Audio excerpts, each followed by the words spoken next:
10 state police are telling us that a teenage girl and a woman have been shot along Revere Beach tonight. Swarms of officers have responded to quell a large crowd of unruly teens who might have been roaming the beach and surrounding streets there. The first shooting happened just after 7 near Shirley Avenue, just off the beach. The second at about 8 p.m. on Revere Beach Boulevard. That was about the same time that another round of fighting erupted near the bandstand. Some reports from the scene indicate that a suspect might be in custody for the second shooting. We don't believe either victim suffered life-threatening wounds. Revere Beach has become a trouble spot for violence over the last several summers amid law enforcement pledges to crack down. WBZ's Laura Hafley will have the latest on the shootings on WBZ News at 11 over on Channel 4.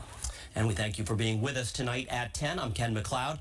Tomorrow is, of course, Memorial Day, a day to remember and honor those who fought and died for this country. But today, Somerville held its Memorial Day parade for the first time in 6 years. WBZ's Paul Burton was there.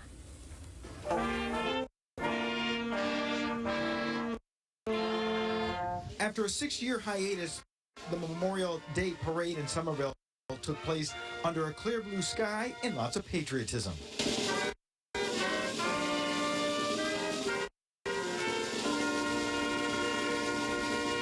Beginning at Davis Square, families, veterans, and residents watched as the parade got underway, honoring those who made the ultimate sacrifice. It means, commemorating those people who fought for our country. We need to honor them.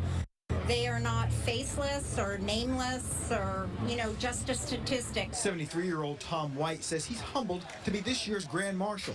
White fought in the Vietnam War. There was 13 people on the Vietnam Wall that I personally knew, including my commanding general, who died on July 7, 1970. And unbeknownst to me, he had signed my Bronze Star 3 weeks before he died. I think it's just very patriotic and wonderful way of people to give back to the local community. It's been a while since they've had this parade here in Somerville, since 2016, and residents are glad that it's back. Well, we lost a lot of soldiers and sailors, Marines, whatever. I'm retired military myself, so I take it special. It's really, and it's nice to see the people still come out for it. The parade route was just over a mile to the Veterans Cemetery on Broadway, where a small ceremony was held.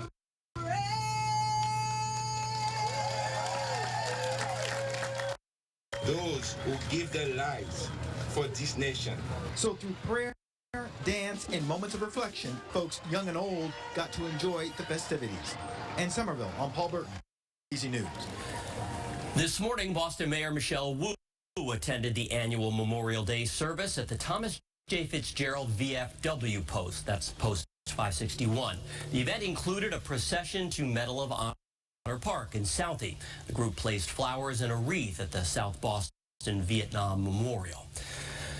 New Hampshire Governor Chris Sununu says he is close to deciding on a potential White House bid. The 4-term Republican told CNN's Jake Tapper that he expects to make a decision in the next week or two. Sununu would join a growing list of GOP candidates vying for the party's nomination. So far, 9 Republicans have either declared their intention to run or officially kicked off their campaigns. And one of those candidates, Florida Governor Ron DeSantis, will visit the Granite State this week. He'll make a campaign stop in New Hampshire on Thursday. It's part of a 3-state blitz that will include events in Iowa and South Carolina.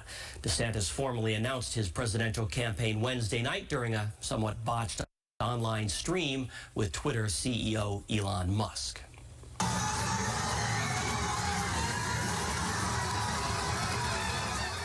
That was the reaction of fans inside Parlor Sports Bar in Somerville when it finally became clear that Derek White's putback had beaten the buzzer.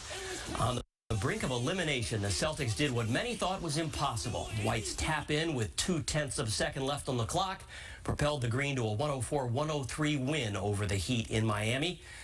Seems almost surreal to say this, but Game 7 tips off in about 26 hours back here in Boston at the Garden. Tomorrow, the C's could make history by becoming the first team ever to go down 3-0 in the conference finals and yet come back to move on.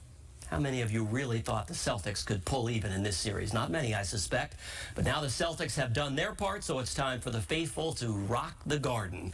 After last night's win, fans filled Canal Street and partied at local bars. Of course, they're hoping the luck of the Irish will deliver one more win for Boston. Crazy game. I almost had a heart attack. 3 times. The excitement yesterday, I said, we got to come down around the Garden, feel a little of the buzz for the game tomorrow. It's great that the team is in it. The Celtics are now back in Boston, prepping for Game 7 and a shot at the finals, and fans are scrambling to get last-minute tickets. We did a quick price check and found one website offering a 12th row floor seat ticket at $36,000. What a deal.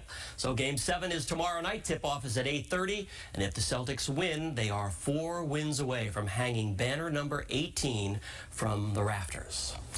All right, let's get a check on the gorgeous forecast now with meteorologist Jacob Wyckoff. And it was a very summer-like day today with temperatures returning in